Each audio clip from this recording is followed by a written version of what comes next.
Welcome everyone, and thank you so much for joining us on our stream today. Today I have Bryan from HyperSpace. He's a great guy. I love watching him talking and about the industry, about Solana, etc. It's gonna be a great stream.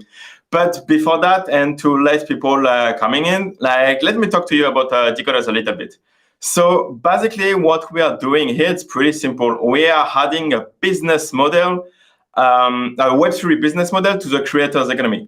So on this channel, for every video that you watch, you have a chance to get the ownership of the video and get a percentage of the revenue generated from each of them, because we are going to mint the thumbnail. And if you win the raffle of that video, you will again get the ownership and the revenue for that video. So you will basically own the video. So this channel is the first decentralized and community-owned YouTube channel. And by doing that, again, we are adding the Web3 layers to the creators economy. So the best thing that you can do right now is to subscribe to the channel. So because it will be mandatory to mint our upcoming NFTs, and that will unlock all of the features that like stacking, etc., and a raffle, etc. So I'm pretty sure you want to get on board with it. But yeah, that's it about Decod3rs. Let's welcome Bryan and start the show. Hey man, how are you doing? Good, how are you? All good, man. Yeah, ready to grind for a new week, man. Yeah, I know. It's time for a new week. Yeah, exactly. Mondays are the best day, man. It's favorite days in the week. Yeah, man. Thank you so much for accepting my invitation on the show. That was great. Yeah, we had a couple of months ago, and here we go. That's great. Thank you so much for coming in. Yeah, of course. And yeah, so I would like to talk about you, HyperSpace, and again, have your vision about the industry and how you see Solana growing up, just expanding in the next few years. So, but just start with you. So you're working on HyperSpace, and you are a co-founder, right? Yeah. So what do you do for the application, and for the couple of people that don't know exactly your technical role in that? Yeah. So I think it's better to probably explain HyperSpace first. So we're a marketplace aggregator, a one-stop shop for Solana NFTs.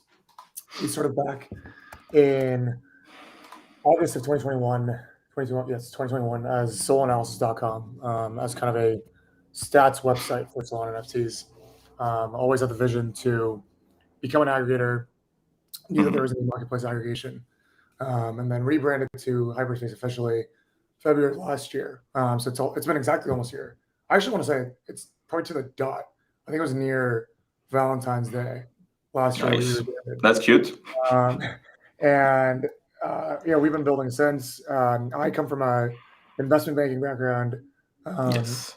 And obviously as a trading platform, there are finance components of what we do, but I would say we don't have official role titles or anything, given that we're a small team and at the end of the day, early stage startup. But I handle a lot, or if not all, the growth, operations, marketing, branding, Nice. some product ops, in addition to launchpad operations and things like this, where it's public facing and seeing and representing the company.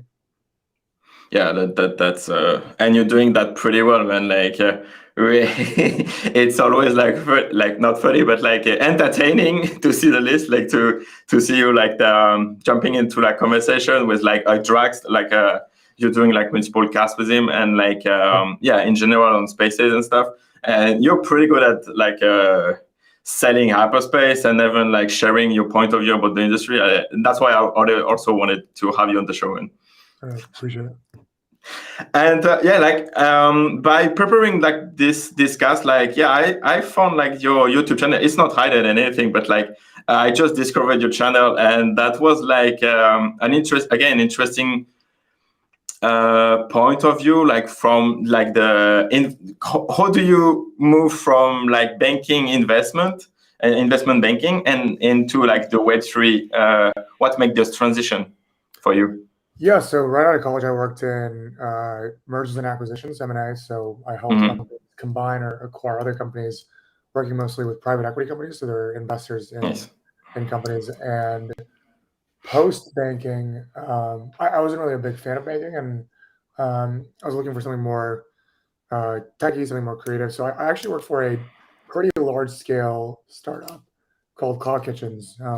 It's more big tech like, but I worked for them for about 9 months. The guys who hired me into that company left Cloud Kitchens and started their own thing, which eventually became HyperSpace. So mean, I'm pretty open about this, but I've never been a degen or a Web3 native. It's just become more of a by network corporate transition. Of course, since then I've learned a lot about Web3 and I've bought into the model, but I wouldn't say I'm one of those like found NFTs on the internet and now obsessed over it type of person. Like at the end, like the company, and our goal here is to generate revenue, give back to investors, do well for ourselves, but also make the greatest products and do well for the community that we're serving. So yeah, I think people expect some crazy story where I'm on Twitter and I find something. It hasn't been that long since I've ventured into Web3. And like, what excites you in like the NFT and Web3 space compared to maybe like again like the banking ecosystem or any other like industry for startups? Yeah, I think for me, as someone that is not necessarily innovative, but I enjoy pioneering things. I enjoy having a voice in things, as most human beings do. But I think I'm a big proponent of being able to shape the future. And I don't mean that in a corny way. I mean, in early stage industries, you are bound to have more impact, regardless of how brilliant you are, just by the simple fact that you're early. And I think Web3, especially Solana NFTs and our ecosystem, we are truly early, like literally early. So there's things that are being decided right now, or things that I have a bigger say than I would in any other industry ever, simply because of the fact that I am in the position that I'm in. And I think that's what probably excites me the most. I mean, the technology is obviously exciting. NFTs in itself are exciting. The community is fun. There's degeneracy. But I think what sets it apart from other industries is the fact that my voice probably means more in this community than I can have in any other industry, because those industries are all a certain level of maturity, and it will take an incredible amount of time for me to achieve a level of significance in those industries. No, yeah, 100%. It's like I had the same feeling as you. Like it was like I remember like listening to podcasts talking about like Netscape and like the beginning of internet. I think it was like Pomp podcast, like Anthony Pompliano, and he was interviewing like a guy who built like Netscape and like all of that. And what he's describing in like the early days of the office, etc., is like what you can find in crypto Twitter right now. So yeah, I definitely have those the same vibes as it feels good to be early. And as you say, you don't need to be as good as like anyone else in Web2 and like Zuckerberg or stuff. You just need to be here, which is cool. But it's also like lower like the bar like to provide like value, right? Like, and you can see with like on Twitter, and because you are also a content creator who can talk about content creation later on. But like with a fucking GM tweet, you're making impressions. Do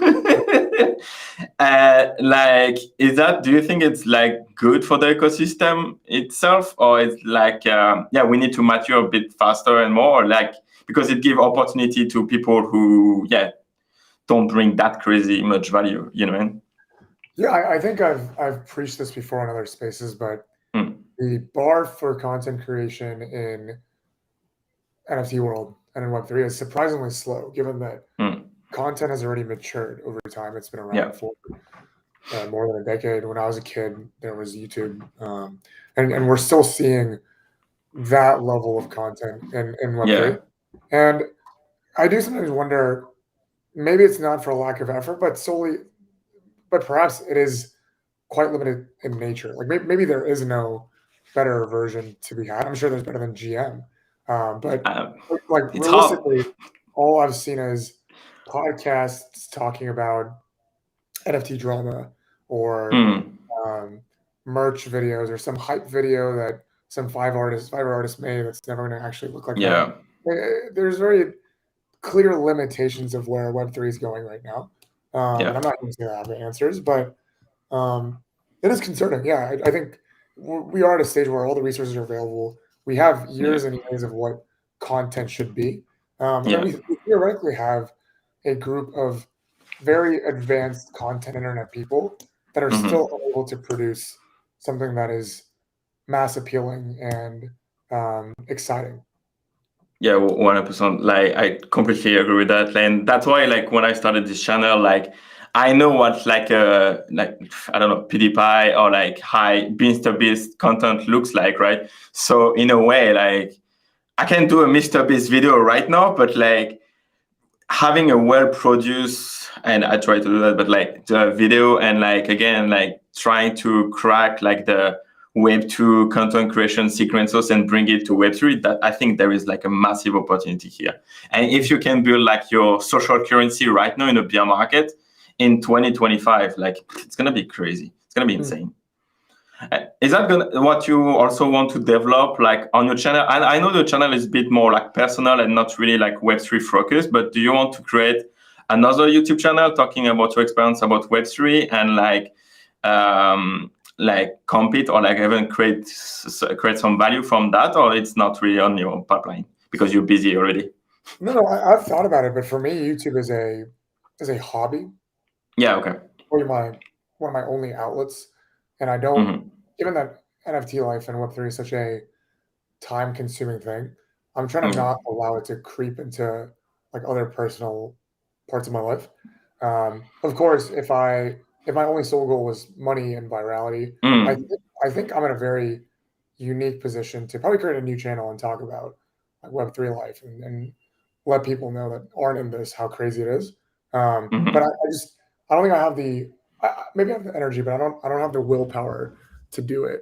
I mean, like last night, for example, I watched the Super Bowl with the HyperSpace guys, and we didn't really talk about NFTs at all. I think we try to do an active effort to not let that creep into our personal time, solely because this is such a consuming industry.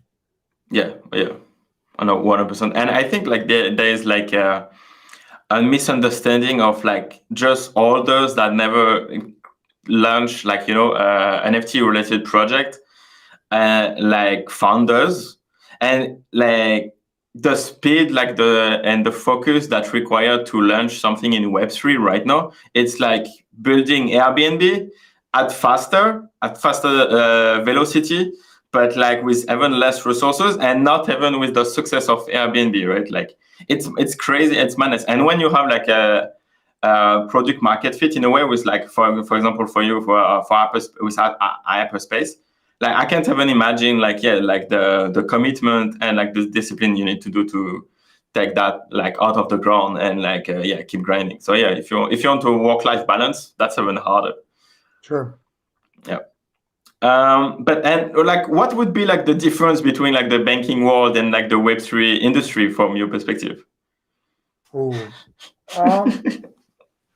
Surprisingly, there are similarities. I think in terms of differences, banking is a very old industry, especially in the United States, around for 100+ years. Wall Street has been around forever. So there's a lot of practices within within banking that people do just to do it. It's been done that way, therefore we must do it. And there's obviously positives of that. It's a proven method.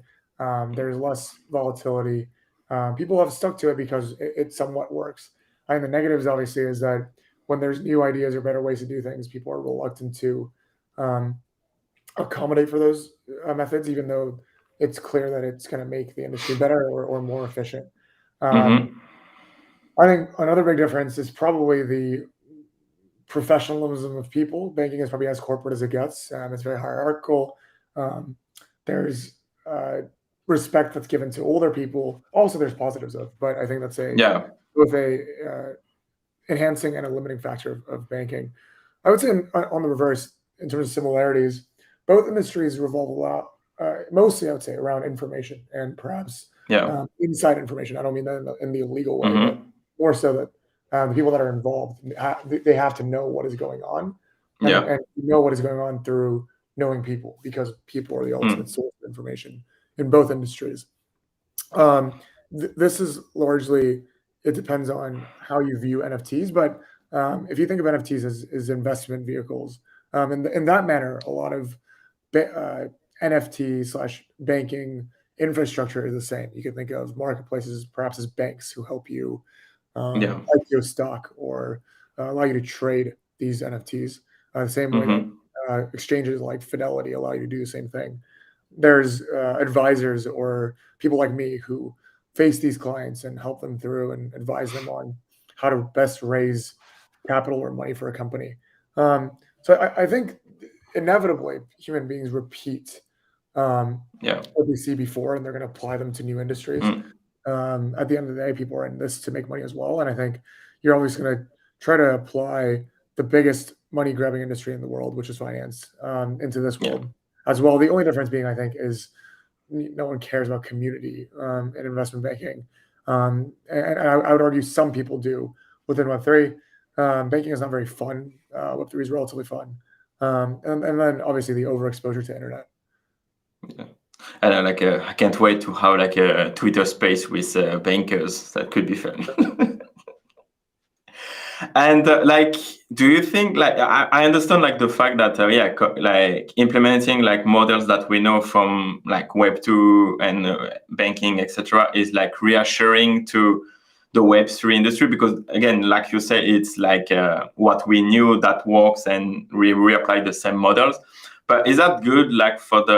Is that a good way? Is that beneficial for the Web3 industry in a way, or do we going completely from scratch to what we know? It's like mastering an art. You know all the rules, and you intentionally breaking all of the rules to do something better, and then you reach to another level, right?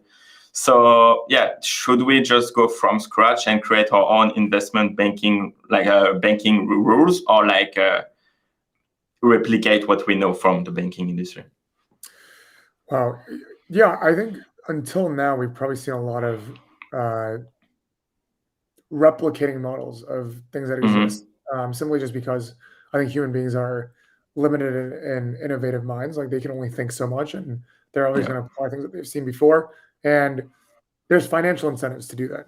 Things like that have worked. Exchanges make money, launchpads make money, because that's the way that people are used to do. But I do think, to your point, probably the next step from this has to come from some level of massive innovation that we haven't seen before. It can't just be applying existing models, because frankly, the existing models work. They have far more users and capital, and it's improving that model. If all of this is a just replication of investment banking or Web2 content, or just YouTube for Web3 or investment banking for Web3, you should just use YouTube and investment banking. There's no incentive for you to transition over.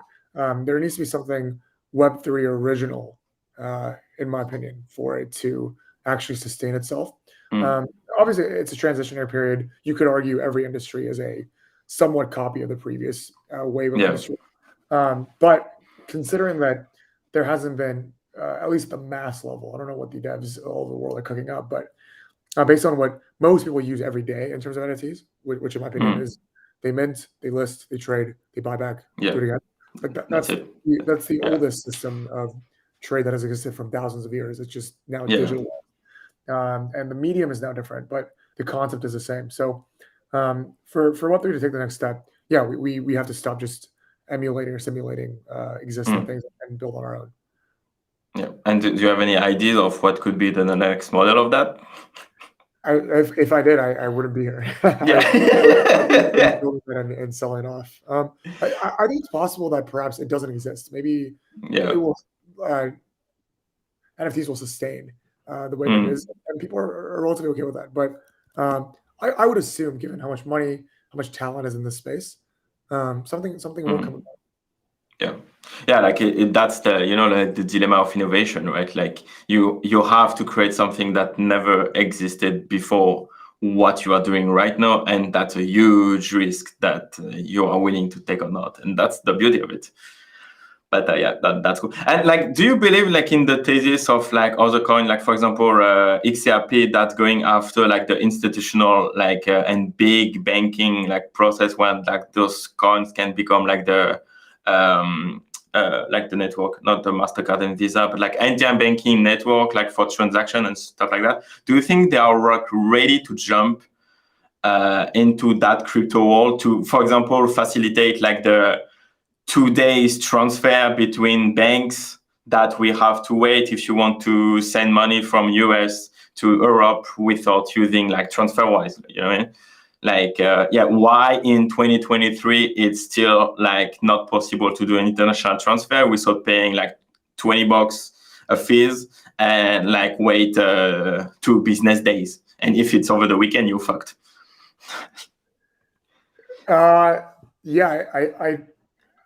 If I'm being honest, I don't really know the actual answer beyond that. I'm sure there is a like technical answer or like they're a monopoly, so they have no incentive to do so. I do think, let me take it this way. I think there's still an incredible amount of time for crypto or blockchain related transactions to become mainstream. I would go as far as to say, and this is me probably being boomer minded, but it's also possible that I think it never comes. People compare it to, like cash transition into credit card. I agree, but I think cash to credit card, that was just a difference of turning cash into credit cards. It's the same modal, it's a different medium. Whereas cryptocurrency, it's a different currency of its own. There's obviously government pushback. People are hesitant on it. Crypto and Web3 has done a very poor job marketing. The reason why credit cards, I think, work is because big companies like MasterCard, Visa, American Express are able to control the narrative and say these are good things, or whatever. NFTs are doing the same thing. You earn points. You can use those rewards. It's pretty basic form of payment, if anything, if you think about it, except to your point, it's fast and you could do it across borders, and there's clear benefits to that. What I do see more likely is blockchain adoption by big banks, which I think is already happening, for them to use that technology to make transfers and whatever more efficient. I don't personally envision a world where Solana is the most common form of currency that my mom will use at the grocery store. Like I don't, that mass adoptions are very unlikely, and I don't even know if I want that world to come. Like I think people are fine with cash. There's no need to force use that, and I think for trade and everyday the everyday economy to run, you can't constantly ask the user base, which is 8 billion people on planet Earth, to adopt an entirely new form of currency.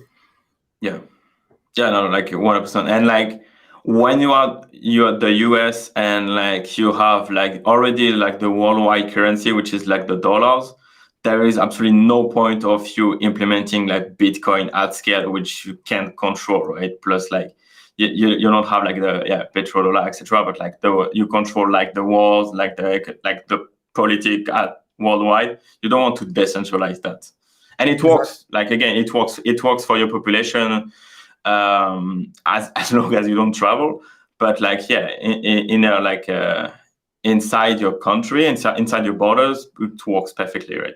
So yeah, it's gonna be interesting. Yeah, like is that going to be like just a currency for the nerds on the internet? Maybe, could be, but we'll see. We have 50 years to see it. Let's take like some question from the chat. So are you going to NFT Paris or NYC? Definitely NFT NYC. Nice. Probably not go to France. We're to resolve some, or plan some events for NFT NYC. Nice. Okay, so I'm gonna see you there then. Is the end of all the things connected to stacking coming? Yeah. Okay. So like I'm pretty sure you see like the SEC is going after Kraken stacking, like because they didn't disclose like the stacking was like they didn't disclose the risk behind stacking, etc. So yeah, what would be your take on that? Like, is the regulation going to kill us in 2023 to 2024? Are we going to have another bull market because of regulation gonna kill us before? I am not one of those like Solana bullish and like Web3 forever kind of like it's like anything is possible. I mean, the government tomorrow could be like NFTs are a scam. You guys are done. Yeah, and like the industry will disappear like that. I think more than possible. I do think when the government smells money, they try to find ways to make money off of it. Yeah, exactly. As long as it's not dangerous, which I don't think this is that dangerous. At the end of the day, Solana NFTs are a very small speck in the dust in the global It's nothing. Nothing. Really it's nothing. Literally nothing. The staking question, I'm hesitant because one, I don't know as much as I should in that aspect. I also think that given the types of people within Web3, people will find some way around it, even if this type of staking is regulated. They'll find another way. Staking is a relatively dead meta. Like it's almost a requirement now as opposed to like a bullish standard. I'll end it off in a positive note and say, I would like to see if it is regulated for people to get even more creative and find better ways to make it more fun. Because I think staking has just become like a Band-Aid that you put on a bad project and say, hey, we have staking. Yeah. That's good. Yeah, but then we will have points, and then like instead of a token, we'll like change the metadata of the NFT, which say, you have 100 my point XYZ, and that's it. Like which is like basically Decod and Nude's implementation of that. Open banking. No, not this one. This one. Tag. Yeah, open banking in Canada slowly moving to change our mindset. But 5 years. 5 years for open banking. Like even like a couple of years ago, probably 5 years ago, like people were already talking about open banking and stuff. Like it will be coming in 5 years. So I don't know. But in Europe, looks like in Europe it's already implemented. I don't know exactly about that, but we'll see. Like they are building. There is some builders in the banking industry. That's cool. Okay, so it's fine. Okay, so let's focus on HyperSpace for a minute. Like, what would be your goals for even the roadmap for HyperSpace for this year? Yeah, I think our goals are always to the cliche ones are provide the best experience for Solana users, make the platform better, and then think about innovative ways to bring more people into Web3. I do think specifically we have a couple of features rolling out. We've been relatively pencils down and coding away at implementing Metaplex for the past couple of weeks. That's already in and live. We have a new feature coming called Minted NFT. Very self-explanatory, nothing crazy, but anyone can now use our platform to make an NFT, which is really fun. We're constantly making minor to relatively major updates to existing features, like we add real-time data, things like that just make the overall trading experience better. And then outside of that, I think there's bigger roadmap things that we're thinking about. And I don't mean it's just buzzwordy, but perhaps other chains or looking at ways to make the user experience better, enhancing our API, always looking for ways to increase visibility and liquidity for users. But I think that's almost both the cop-out and the beauty of Web3 in the sense that I think we have a general idea of what we want to do, but we're also a very small and dynamic team that thus far, when we see a feature that we think is necessary now, we build it. And then if we think a feature that we thought we were going to build and then we recognize it's probably not that relevant anymore, we're okay doing it. So I wouldn't say that there's a grand vision for the next 5 years. And we're happy to admit that there is not. But we know for a fact that our team is strong and we're going to get there. Yeah, I mean, like, how can you have like a roadmap for the next 5 years in the NFT space that you don't know if we're gonna be there in 5 years? So it's good, like literally like a 2-sprint roadmap is long enough in this industry. It is. And basically as an IMM, like how do you stay sustainable when like the volume is going like to zero, literally? Like what's the are you looking for like a more like a business stream of income? Like, how does that work? Yeah, I think we're relatively okay given that we're openly a VC-backed company. So we have investments that we know the runway of, and we have a couple of years left, even if we make zero money. To your point, obviously volumes across the board for any marketplace for anything is quite down. There's a race to zero for fees. I don't think anyone really is making money currently, outside of maybe like hyped mints that now happen, once a week at most. I do think that's giving pressure though to either people to leave because they realize that it's just not a thing anymore, or people to really try and innovate and see if there's any money left.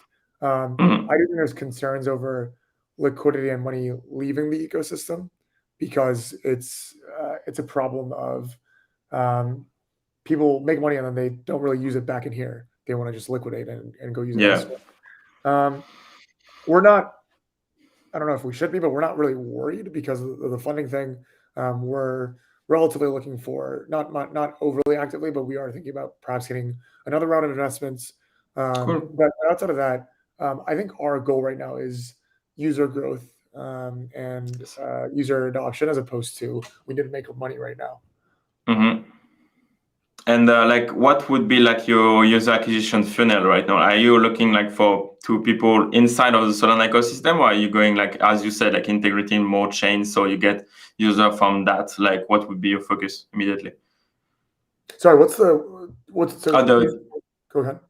The user acquisition, like where are you going to get like the new users that you want to attract on your platform to continue to grow like your user base? Understood. I think on a personal note, I've been trying to apply myself more to mass adoption, so people that aren't within Web3 already.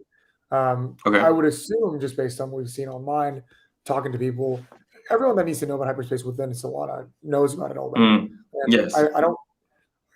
I think it's going to require something pretty significant for non-HyperSpace Web3 users to start using HyperSpace, because a lot of us have user habits that are already developed. Like if you use Magic Eden for 2 years, you're not going to transition over to HyperSpace. If you use HyperSpace actively for the past 6 months, you're probably not going to move to TensorSwap. People are lazier than you think to move in user behavior. So I think it's probably more, if anything, ironically, it's easier to gain new users overall. It's just that's probably harder in the sense that there's no incentive for mass adopters to come in yet. Yes. Yeah. Like right now, how do you incentivize people from Web 2 to coming to Web 3 when they don't see like 1000% performance anymore, and they see like day by day like minus 40%? Like, is that not harder like to onboard like Web 2 people, even if for them it's the best moment to jump in, right? Because if they buy Bitcoin at those price, there is higher probability that we're going to 60 than when we went to 60, 67, that when we go to 80, right? So right now would be the best moment to onboard them. But like, what would be the argument? And like, again, the friction is still huge, like to onboard people to like Phantom and then explain them, you need to buy to go to a centralized exchange and then you can use DEX. Like, what? How do you do that? I feel very strongly on this topic, and I think almost every single person I talk to, regardless of their technical understanding, actually doesn't even matter. Okay. We need to simplify. Like, there's no doubt about it. Especially if people that are already in the space, people that do this every single day, I'm talking about myself, are still confused. There are things that should be working 100% of the time that sometimes work 50% of the time. That is quite concerning in a user experience. When I go shop somewhere and I'm buying food and I use credit card, I expect that credit card to work 100% of the time. In this space, there are things happening every day that prevent that or change how that works or whatnot. Of course, you could argue that in the beginning stages of the credit card, not every restaurant had the ability to do it, and there was probably competitors trying to become the standard. I understand that, but I think that beyond that, the only difference is that Web3 by nature is decentralized, and the beauty of it is that anyone can contribute, everyone can do everything. Yeah. I am not a big true decentralization maxi. If you want mass adoption, that's not going to work. At the end of the day, the end user could care less about the philosophy behind everyone needs to do everything. Yeah. What you want is the ability to have a digital wallet, have Solana in it or whatever, see an NFT, tap my phone onto my computer, and then buy the NFT. Exactly. Yeah. I probably don't even want to know that this is an NFT. I could care less. Blockchain technology, that means nothing to me. And I think part of the two reasons why this is harder to achieve in this industry, one, there's just too many stakeholders and everyone building everything, and a very limited size pie. Almost people are fighting for scraps, people are fighting for crumbs because there's only so many things you can do. And then secondly, I think the gap between the average user in the space and the person building for that user is both wide and very narrow. And what I mean by that is the things that the builders want are not necessarily the things that the users want. And that's often the case in most industries, but that gap is pretty damn wide because this is an extremely technical world.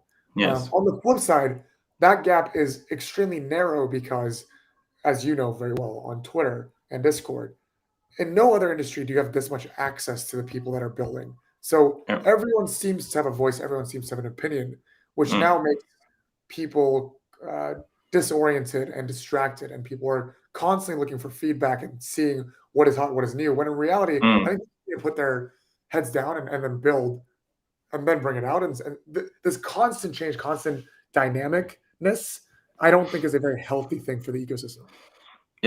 Yeah, like, is democracy a good thing when you build a business and an industry? It's tricky, right? That's the question. Yeah, like, and it's even back to like the launch of social media and even Twitter. Like, everyone has access to like not free, free speech, but like you can say what the fuck you want on Twitter. Is that a good thing? I'm American. I'm big free speech. But I do think that this is beyond Web3. This is a philosophical conversation. No, exactly. We're in a world where, again, you should be able to say whatever you want, but not everyone should listen to be heard. Correct. And I think we're going into a system where everyone's opinion needs to be correct and everyone's opinion needs to be a platform, which is very dangerous because then opinions that are clearly wrong, and I'm talking about not like subjective, debatable opinions, things that are flat earth wrong, could go viral solely for the sense that it is a viral thing, and then become embraced as truth because it's been exposed.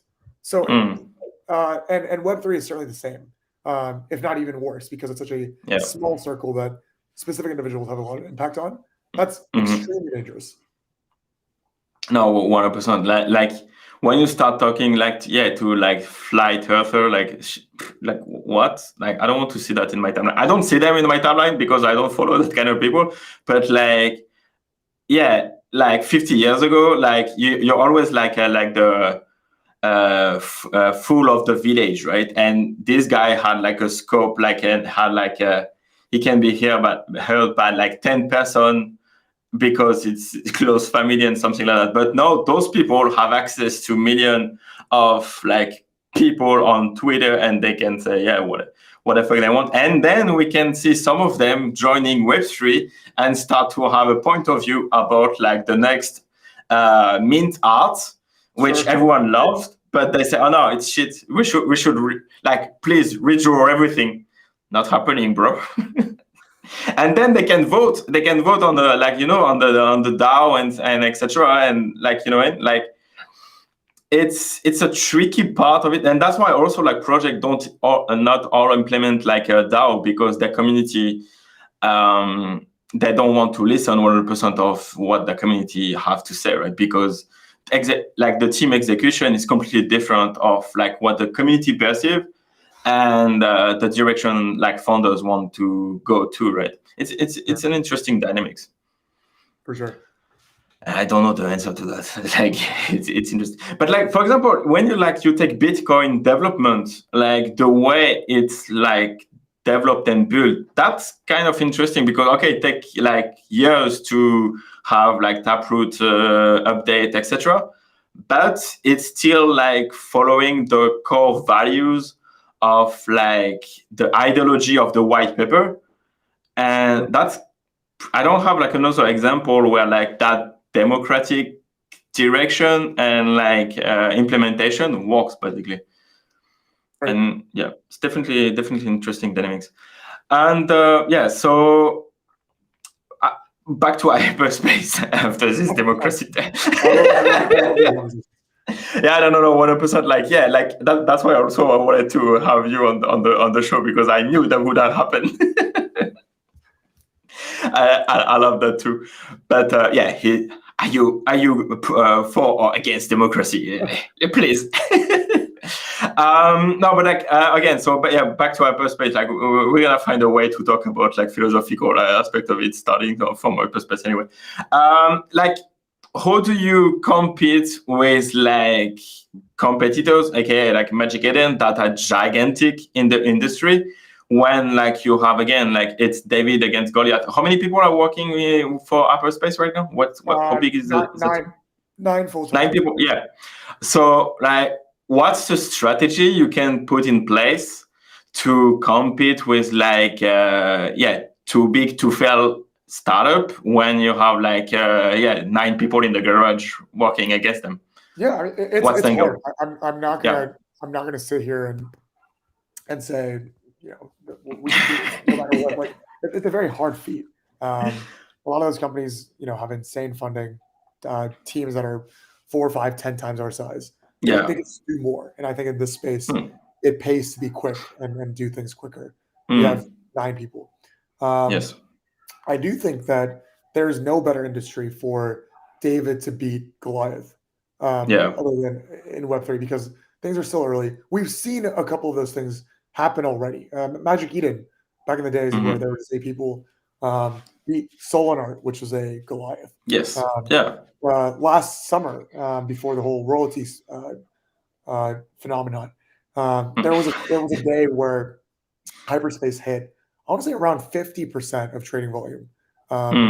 So that's obviously one specific day. I'm not saying that was we defeated the Goliath, but I think the same way that we've seen in tech and probably within the car industry and every industry, it's just a matter of time. And I'm not saying HyperSpace is going to be that David, but the Goliath will fall. It's very hard to maintain Goliath level too big to fail market position for a very long time in the growing industry. We're looking at 1-2 years at the moment. I think it's important to look 5, 10, 15 years. Strategy wise, just like any other industry, you need to make differentiating factors and also play catch up. That's just how David's winning. You have to do as well as the competitor in the things that they're doing well, and then also somehow differentiate yourself so that you can win over market share, or to your point earlier, gain an entirely new market of your own by adopting new people. And I just think I will openly admit and conclude that it's extremely hard because this isn't an industry that's appealing to the masses yet. Yeah. And what do you do better than Magic Eden, you would say? I think we've still been in relativity far more innovative in what we've at least tried. Okay. Not all those things have succeeded per se, but we were the first to implement a cardinal solution and launch a creator royalty enforcing NFT collection. We've had plenty of features that Magic Eden has openly copied. I think that goes to show we would do the same thing. I think it's important to copy or steal features as you see. My personal belief is that if anything, because we're such a small organization, it actually pays to be small in this industry. Of course, our limitations are that we can't build things as fast, we can't build things with as much scale because we don't have the number of people.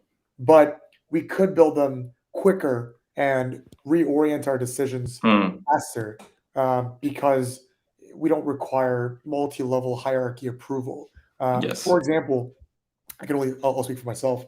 Once the whole creator royalty enforcement thing was happening, I thought it would be a cool idea during Christmas season to basically give free mints to the community, partnering with one-of-one and known artists in the space.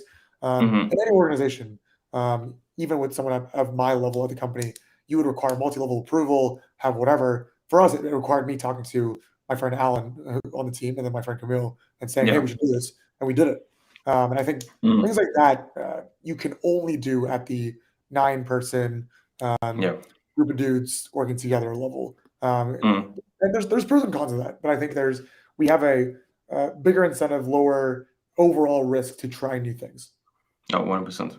Yeah, like the velocity that you can like hack. You can basically develop like the new meta and follow a new meta like in a week or two, when like the competition needs to do like 4 meetings to check with engineers if they're not going to break something, right? And that's what I had like the same experience in my like previous Web2 careers, when like we were competing with like companies that were like 25 years old, and like we were building a product that was like in terms of UI UX like 10 times better, like easily, like it was creepy as fuck. It was like in HR, like it was crazy. And they hired like almost 200 employees. We were just 3 guys in the room, and we were stealing customers from them like every day, which is a good feeling. Because, and like, for example, when like the 0% royalties like went out, like that kind of move is not like really sustainable long term for the people who like initiated. But like I think Solana started it, right? Oh no, it was like the Yo platform. Yeah. I hate this name. Like I don't understand. How do you spell it? How many W? But the fact that then like other platform like implement that, it's easy to for Magic Eden or like even you at the time, because you were big, like to change a variable, and then the competition has 0 advantage, right? Like over you, and because you are bigger, you kept your like market share, and then the competition is dead. So if you're not able like to again move fast and don't break things, you can say, oh, it's always like the Solana network fault anyway. Like you have nothing left basically if it's just the price stuff. And then like 6 months after that move, like all of those platforms don't exist anymore. Exactly. Yeah. And the fact that HyperSpace is still alive and doing pretty well for itself, like it's a sign of strength and well execution. I think like that's how I perceive that. I almost want to go as far to say to not give myself credit, because people are often like, oh, like Bryan's bringing. Like I think I would like to say a lot of things have been strategic, and a lot of it from bigger backgrounds in Web2. Like there's big tech people in our company, finance people like me. So there's obviously some level of subconscious decisions being made to curate who we are, and I think we become a bit more strategic in that as we're trying to grow. But at the end of the day, I think, especially given the nature of the space, a lot of what we've built so far in terms of reputation or what you think about when you think about the HyperSpace team, HyperSpace as a brand, that wasn't a concentrated effort where we sat in a room and we thought, we were going to say HyperSpace is the floor and it's going to be the community marketplace and people are going to love us. And it's become a very natural thing that has developed over time. And I'd like to believe that that's kind of the fun of Web3, and it's what enables you to grow fast.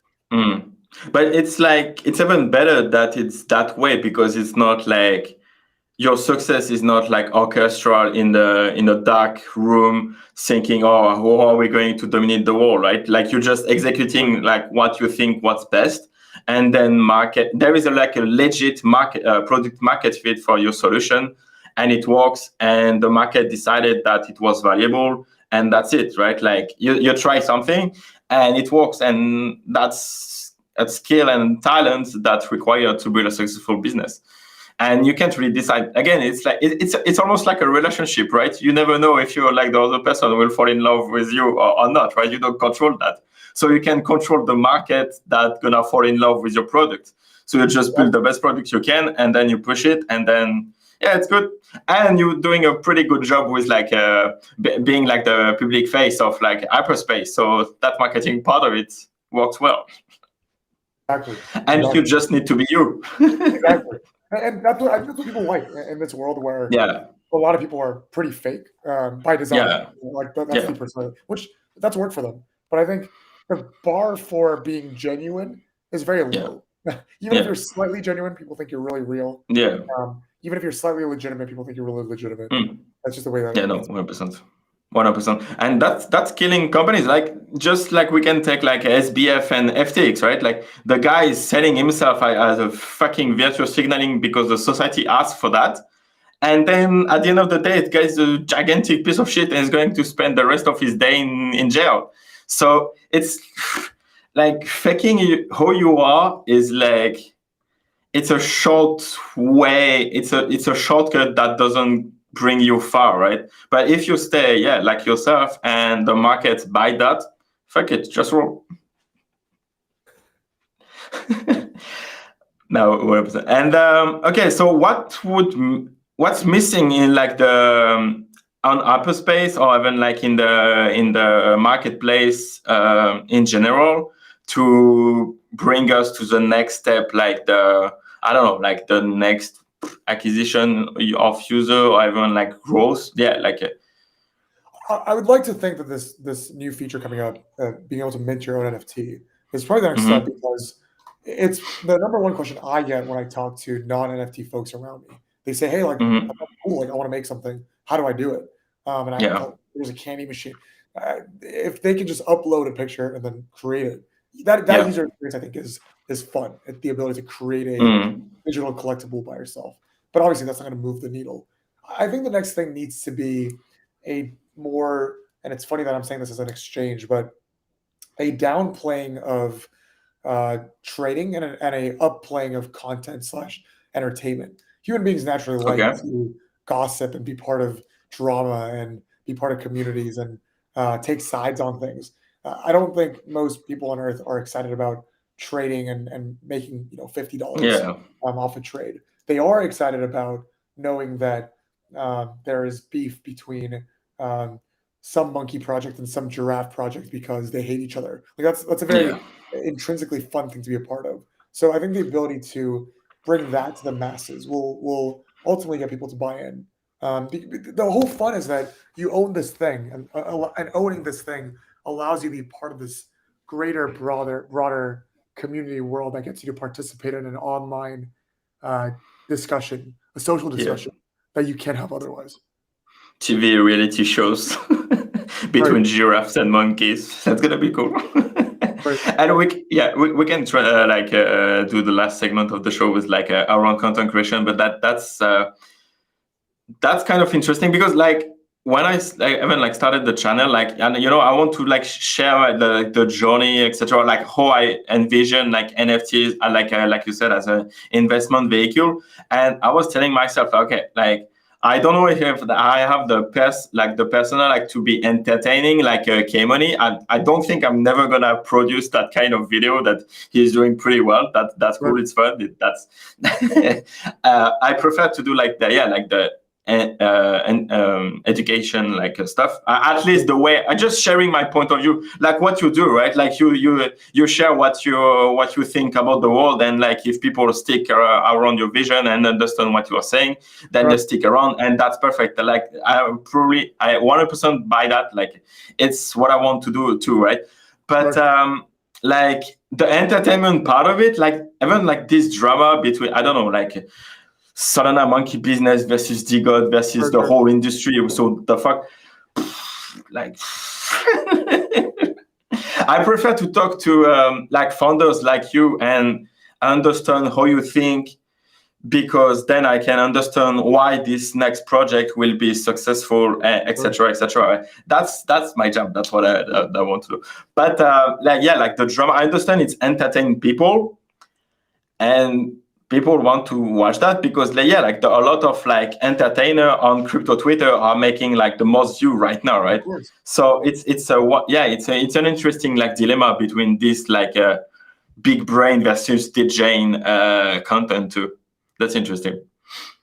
For sure. And who would you, if you were launching your Web3 YouTube channel tomorrow, like what would you do? Would you mix both aspects of it?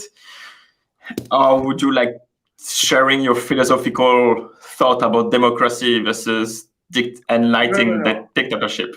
I think if I could do whatever, I would. You just kind of gave me an idea, but I think having made content, there's probably 2 or 3 things that matter most. When you watch something, it's either because the person making it has something you want that you don't have, or has something that you want that you can't have, or has something that you want that you probably could have, but that person is providing right now. That's what makes content fun. I don't think people would care that much. Like I've seen plenty of channels that do like drama review or like overly educational, like go click that button to like get a phantom wallet. That stuff doesn't really work because there's too much of it. And you versus the next person doing it is not that much different. You can't make that great a phantom wallet tutorial. I do think if I made a channel solely for the purpose of views, I think I would just document my everyday life. Like I think I'm a pretty unorthodox, fascinating life for a 25-year-old in New York City working at an NFT startup in this capacity. Most people around me in real life have no real idea of what I do every day. But if they did see, they'd probably find it really fun. Like I'm on these shows, like talking about these things. Obviously, I'm doing real work behind the scenes, but like there's certain things that I think some people would describe, even though I'm truly nobody, that I'm living some level of like a celebrity lifestyle while working like a job, because I'm going on shows and I'm tweeting things and people are asking me for ideas and feedback. And that's not something that like 25-year-olds typically, I think, get an opportunity to do so. I think that's probably where I would take it, where it'll be very vlog style. I've not seen anyone really do that yet. That's cool. In Web3, just because a lot of them are like part-time, maybe they're like that cool, or they have maybe insecurities about how they look. So many different things that makes it harder for Web3 people to do. But I am not one of those people. So I think that's something that I would personally do if I had the time and the money and the effort. That's cool, man. Like if you can make entertaining the fact that you sit in front of your computer like 20 hours a day, that's a good challenge. Right. That could be cool. I mean, like, vloggers are successful, and that's what I like with like content creation, like what we discussed at the beginning of the cast. Like those model works 100% because we have like YouTubers, content creators that make millions of views like since years, and there is no content like that in Web3. So if you can bring that vibes, man, you get your first subscribers, man. Exactly. And you're already successful with like your personal channel, right? Like you have like 20K subscribers or something, or 30K, I don't remember. It's basically nothing, but it's done better than I thought it would. Bro, like, it's like 20K subscribers is better than like 95% of the all YouTube channel. And like, it's crazy. Like when I was starting, like, again, the channel, like if you have 100 subscribers, you do better than 75% of all of the YouTube channels out there. And 90%, you're better than 90%. Like you have more subscribers than 90% of the channel if you have 1,000 subscribers. So like we all watching all of the like big content creators, and we think like a success is at like 1 million subs. But with 10,000 subscribers, you can build a sustainable business anyway with the channel. It's crazy. Exactly. Yeah, and if you can make that with Web3, then you have partnership, then you will have access to all of the means that will come up and pop up in like 2025 during the real market. That's gonna be good. Exactly. That's the whole thesis of Decod3rs, by the way. I just throw that out there. And like, have you thought about a content marketing strategy for HyperSpace itself, or is that like just like doing like the spaces and like the show that you're doing already on Twitter? Or do you want to develop that more on YouTube, etc.? For HyperSpace itself? No, we're thinking about being more strategic about it, and centering it around our roadmap and thinking like what features are ahead, and then making tweets or content leading up to that feature now. Yeah, that's cool. And it's something that we're trying relatively new and trying to be more planned out for our peace of mind and just overall better strategy. Yeah. No, that's cool. Yeah, like I saw like the like HyperSpace has a channel. So yeah, like for everyone watching the show right now, you should subscribe to the HyperSpace channel. It's like good content on it, and Bryan is like great host and guest. It's so cool. Yeah, so you have like good piece of content out there, and yeah, I think like there is a way like for content creators to become like not influencers, because it's like what the fuck is that term anyway, but like ambassadors of project, like over the long term, than more just chilling and like going after the next project again and again, but like developing like a real relationship between project and like becoming like part of the marketing team, like an extension of the marketing team for each project, by producing content on the like a schedule plan, etc., like every week, every 2 weeks, whatever. I think there's something to do here, like in Web3 that could be interesting to dig in. And yeah, like, okay, so I know that you're not afraid of sharing like your point of view about things, etc. Do you think it's like mandatory to be like radical in what you say online to attract people and get their attention? Or is it just I do. I think you need to take a position for people to find you interesting and find you viral. Otherwise, it's not fun. And I think you need to set yourself apart, and you're not going to please anyone by pleasing everyone. That's true. I do think that you need to be maybe not radical, but you need to take an active position. Yeah, okay. Which makes sense too, because like like radicality like sells, like you can see it like from the far right, far left, like all of those guys make the most clicks and views, and everyone is trying to stay in that line, like you can see in like politics, etc. But yeah, like that's what sells. And if you can find like one side of your point of view about something, I guess that makes sense. That make more clicks and views and stuff. And like, okay, so what would be not the next step, but like what's again missing? We already talked about the low bar of like content creation, but where can we innovate in content creation, you think, in Web3?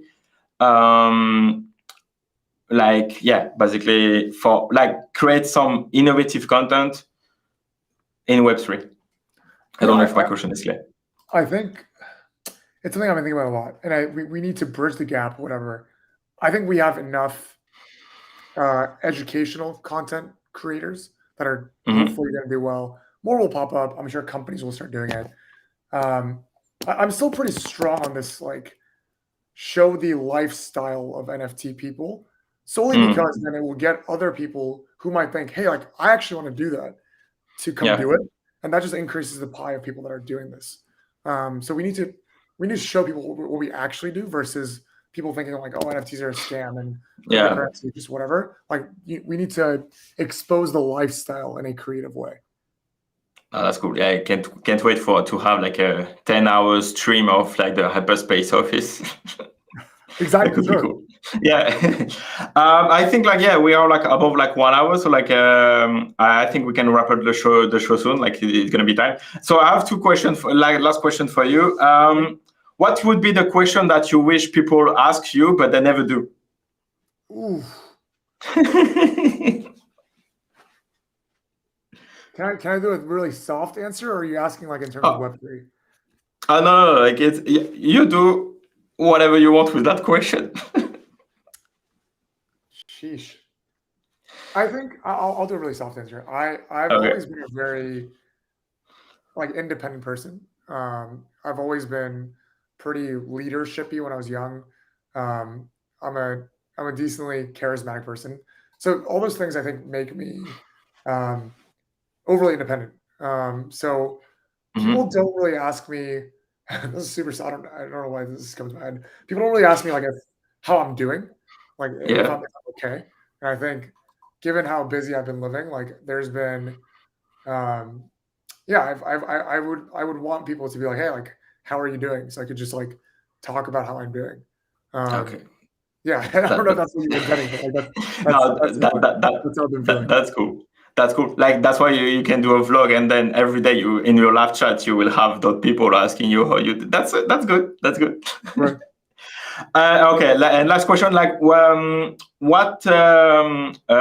who's I should invite on this podcast, and you can make the introduction. Who should be the next guest? Have you had? Paul Kim of Notify. Okay. The fascinating guy. He has very strong views. He's not afraid to hold it back. I would say he's next. Nice. Okay. So yeah, let's. I can't wait for that. Like that's gonna be interesting. I like strong opinions and people and like you. So we need to do an episode 2, like talk about more stuff that could be cool. Sure. Yeah. Do you have anything left to say? Like any announcement or any any last words? No. I think this is great. I love talking about this stuff. Yeah. I could do this all day. Nice. Yeah. That was great. Thank you so much, Bryan. It was like a really nice stream. I really love to talk to you. For anyone in the chat, thank you so much for joining us and ask your question and be present. I really appreciate that. Again, don't forget to subscribe to the Decod3rs channel, but also the Bryan channel. Is that the Bryan channel? Like the handle? Yeah, if you just Google Bryan Jun, it should come up. Yeah. Exactly. Yeah, and you're gonna find it because I did, so you're gonna find it. I will put the link in the description anyway. Thank you so much. Thank you, Bryan. And yeah, I will see you soon on the timeline. Of course.